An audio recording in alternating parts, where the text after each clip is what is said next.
It's over now. The spring drop is officially finished, as confirmed by the fact that the last preview was called Release Candidate 0, and this means that unless there are major critical bugs found, there will be no more changes, and especially no more features added to this update. This is sad news for anyone who was hoping for brand new sheep textures or anything else to be changed before the release, but also especially the change they made last week out of nowhere to enable earning achievements while playing a world with add-ons enabled. This sparked a lot of concern from the community, concern that was responded to by announcing this jetpack add-on, and so clearly Minecraft thinks they're going to stick with this, and unless there is a last minute change like with the pause menu, they are going to be releasing this in the end version of the update. However, if this update is now finished, there is going to be another update, and so what's happening with that, and also what feature did they secretly revert, because it is a very big one, and one you'll be thankful for. But first things first, hello, I'm AppyX You can subscribe if you want to stay up to date with more Minecraft news, but first let me show you what happens if you try to enable add-ons on a world right now. I wasn't actually 100% sure how it would work. I knew it disabled achievements, but here's me trying to enable the Minecraft Movie Add-on Pack add-on.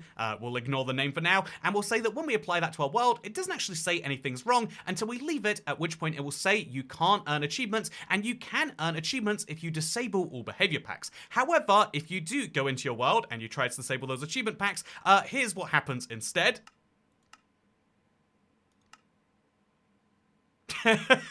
No.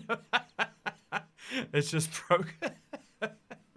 I'm sorry, this is a mess to go through, but...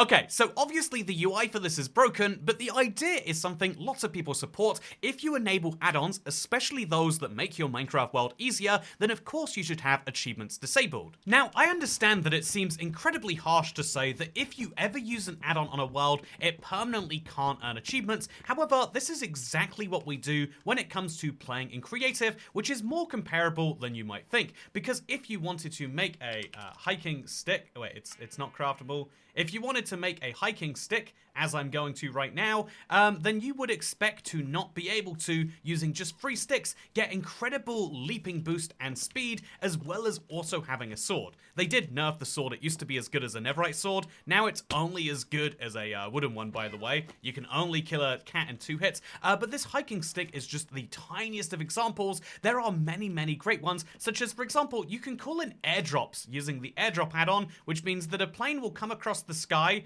and after no time at all, random gear will be dropped like a care package from Call of Duty, which also seems kind of insane, huh? Although, I don't see my care packages, so... You know, maybe they're broke. Oh, there they are. Okay, so there. As you can see, I can call in a literal care package from the sky. It's got my name on it, and when I break it, it gives me a med kit, which instantly heals and gives me my hunger. That is a major change to the balance of Minecraft, and if you think that's not bad enough, I think getting jump boost for free, getting speed for free in the earliest of the game, getting care packages that can instantly heal you is also pretty nuts, but I think where it gets really crazy is when we start to talk about the idea of having Teslas, or sorry, did I say Tesla? I mean Tesla. You can literally just have a car in Minecraft. This one's not very... Oh, it has no fuel. Okay, that's the balancing on this one. You might be able to get a car for free, but good luck paying for the gas, I guess. Or in this case, the electricity. Anyway, the interesting thing about all of these is that each of these add-ons will seriously fundamentally alter how easy it is to earn certain achievements. Sure, having a Tesla probably won't allow me to trade with villagers better, although you'd expect them to give me better prices. Look, I'm rich. You can give me some for free, this is how influencing works, right? Anyway, more seriously, he's not interested. More seriously, if we take a look at the achievements in Minecraft, you'll see that many of them are easier earned if you were to be someone who had access to any of these things I've just mentioned. So for example, visiting all of the ocean biomes is easier if you have a boat which is more powerful, as you easily can. Having a car may make it easier to discover 17 biomes because you can travel across the world so much faster. Or indeed, defeating the Wither is easier if you have more powerful weapons, and there are so many add-ons that will give you precisely that. The truth is even though I've used pretty powerful examples, these are all very tame compared to what can exist on the marketplace for add-ons. Now, this could have been solved if from the beginning they'd said that every single add-on that is added needs to be balanced and needs to be considered as to what are the rewards versus what is the action from the player. Don't blow out regular Minecraft gameplay in favor of your crazy add-on stuff. However, that rule wasn't required because achievements were disabled by default. default, and so changing this is going to be very, very interesting. Now, to be clear here, we actually can't test which add-ons do and don't give achievements, because in the preview where this has been added, there are no achievements to be earned, so there is no way to be 100% sure. However, from our testing right now, it looks like you can I just got Netherite boots with protection X. That's not even a real level of protection. The idea that defeating the Wither isn't going to be easier if I'm given a magical an XP sword? What does that even mean? Imagining the game won't be easier if you have unlimited access to powerful tools and armor is at best foolhardy, and at worst is my cynical take here, a way to sell more add-ons, because if you have a survival problem, you can simply bypass it by downloading an add-on and paying for a microtransaction, which is not the core philosophy that should represent Minecraft. I think that this has some dangerous concerns, but rather than using my cherry-picked examples here, let's go to the marketplace and let's see which add-ons are actually most sold and whether these would help or hinder Minecraft. So if you want to see this, even though we don't have the Google Analytics like Minecraft might suggest, we can go to the marketplace and then go to add-ons, and we can see what Minecraft tells us are the best selling add-ons. These are the add-ons that have sold the most copies, and then we can look therefore at the top 12 here, and we can say which of these help or hinder your Minecraft experience. I would say that if we take a very brief glance, we can see immediately that Mousie's Mops here is a boss add-on, and so that's going to make your game harder, not easier. You could probably have this enabled on your world, and unless the rewards are too OP, it's probably not going to make your experience too much easier, I would say. However, and the same is going to have to be true for monsters, and probably the scary add-on, however, craftable houses is ridiculous. This can save you so much time and so much effort, and indeed, every single craftable house update I've ever played with has always ended up having a bunch of stuff in that house, pre-furnished, so having craftable houses would make your game so much easier. The same is true for enchantments, such as Spider Bite or Necromancer. This would make your game much, much easier, and the same is true for lucky blocks that can apparently contain diamonds and diamond swords. There's literally an achievement for throwing diamonds to someone, and you could get that from a simple lucky block. And so I would say the same is also true for blasters. I mean, guns in Minecraft shouldn't exist. I think we've all agreed on that many times, but yet here they are anyway. And then also I would say that furcraft, depending on how powerful these tameable, rideable, and morphable wait, you can become a cat in this mod? That's kind of funny. Anyway, but the idea that becoming a fur in Minecraft is also very useful, whereas the other ones here are all much more like these might fit into the gameplay loop, and even if they help you with achievements, you'd have to put some amount of work into it to get those, but to then look at 5 of the top 12 best-selling add-ons and say that they would substantially make Minecraft easier is a concern, to say the least. Okay, there is clearly a concern if almost half of the best-selling add-ons will make achievements easier, but to play devil's advocate for a second, is that actually true? Do we need to care about this in the slightest? Even if we say that there is an add-on that specifically goes out of its way to make achievements easier to earn, is that actually a problem? Well, obviously, no. You could argue if you want to earn achievements legit, you can just not buy that add-on, and no matter how easy some people get their achievements, your achievements are still just as hard earned either way. What other people choose to do in their single-player Minecraft worlds doesn't ever affect you, and so you could argue it has no bearing, and even if Minecraft made it so you could earn achievements in creative, it wouldn't matter if you chose not to do that, except this is where the interesting point of pride in the Bedrock community comes from, because many people are very proud of having worlds which have never enabled achievements, never enabled the achievement flag by enabling creative or their cheats. This is the interesting world of the Bedrock pride, if you will, because on Java, you could literally just type /time add, 1,000 days, and you could say you've survived 1,000 days in your Minecraft world. There is no equivalent achievement flag, but for a lot of Bedrock players, not having the flag that says achievements cannot be earned in this world is a point of pride that, if you did cheat, it was substantially harder, but realistically, it's a point that you've never cheated in your world, and it's something a lot of people are very happy to keep, and so I think that the reason adding add-ons could be important, outside of this achievement toggle, is so that you can enable add-ons without saying to people that you cheated in your world. There is no difference in how Minecraft treats right now going into creative or using an add-on that literally just adds furniture to your house, and that does seem a little silly. I think therefore that the best thing Minecraft could do would be to go along the lines of the Bethesda Creation Club, which is effectively you can pay for mods for Skyrim and Fallout, however, only certain mods will allow you to keep your achievements on so that you can still download the goofiest, wackiest mods in the world, but only some of them will allow achievements. Now, what's interesting about this is there is actually a mod for Skyrim which will re-enable your achievements even if your mod doesn't enable them, because their modding system is that powerful, I guess.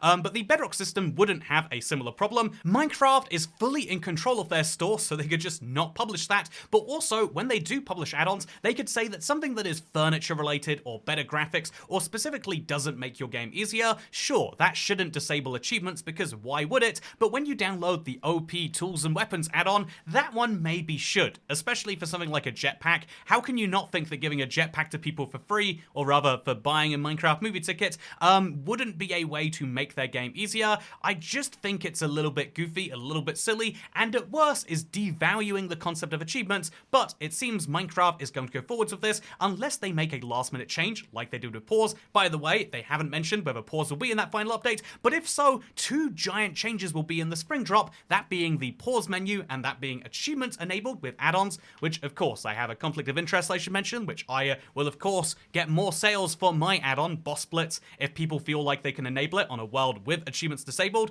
I think that Boss Blitz is an example of an add-on which actually makes your Minecraft world harder, not easier. Even the rewards are specifically geared to be balanced towards the fight. One of those rewards is literally called the Totem of Dying, just for you know, it's a totem that when you die, it allows you to die. It's the silliest thing, but the idea is meant to be that everything is meant to be balanced. However, this isn't the philosophy that many people use with their add-ons, and so that is going to change Minecraft. However, what is going to change, something you might be very pleased to hear, is that Minecraft censorship is going to change. So Minecraft made a bit of a blunder in the same add-on that they enabled the achievements for add-ons, and they made it so that Minecraft's own tutorial would be censored, as well as their own loading screens. And the actual, the reason this happened, by the way, is they updated the profanity list from having 771 entries to 2,870. In other words, they quadrupled the number of things you couldn't say in Minecraft, which is bad. And just for anyone who hasn't played Bedrock but somehow made it this far in the video, here's what the profanity filter looks like when it's turned on.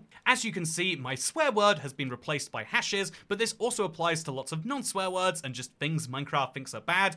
You can still see these if you're editing them yourselves. However, you can't display them in a public chat, and you can't put them on signs even in your single player world without disabling the profanity filter. And so that profanity filter has gone back to being as mild as it was before, and indeed not applying to the Minecraft title screens, which means that you can say F you now again, which is great. Look at that. Oh yeah, I can tell people all sorts of bad things. I can write on a sign to someone who steals my crops, and no one can stop me if I want to. I think this is the mildest swear. I really don't think anyone's going to be too offended at this one, but if they are offended at this one, then they might also be offended to learn that Minecraft is bringing out a brand new update next week. And by bringing out, I mean it's bringing to beta and previews, because while they have sent the 1.20, 1.70 update to certification, let's see how good these boots really are, huh? Not that good against a zombie with a sword. But while Minecraft have sent out the spring drop to certification, and we'll be learning about what that update is called, as well as lots of other fun things at Minecraft Live on the 22nd, while this is happening, they are also going to be working on the next update. This is not, you know, the next big update, or the summer drop, as Minecraft are currently calling it, but instead, this is going to be a brand new Bedrock exclusive update, because Bedrock tends to get about 8 to 12 updates a year, and yeah, therefore there's going to be an update between the spring drop and the summer drop, and that's going to be called 1.21.80. What will be in 1.21.80? Okay, here's the fun bit about that question. We don't actually know. And I know what you're thinking. We probably should know, right? Because it's coming out, it's going to start next week. But yeah, the truth is Minecraft tends not to add brand new features. They'll be testing around with new features for the next drop, sure. But it will mostly be focusing on bug fixing and parity, as we've seen for a while now. They might have some Bedrock specific concerns. We've seen for a while that in the background they've been adding, as an example of this, Minecraft sometimes adds a lot. Ooh, that was a very cool sword. As an example, Minecraft Bedrock has been adding lots of creator features, so that if you wanted to make an XP sword, that wasn't possible 5 years ago, but now it is, and all sorts of fun changes are coming, such as the possibility to make custom structures. So maybe they're going to make progress on that. Maybe they're going to make progress on, I'm entirely speculating here, but maybe they can make progress on all sorts of other things to allow add-ons and to allow texture packs and stuff like that to be even more powerful than they are right now. Man, yeah, killing the Wandering Trader has never been as rewarding as it is right now, huh? In fact, oh yeah, look at this. So much more profitable than trading.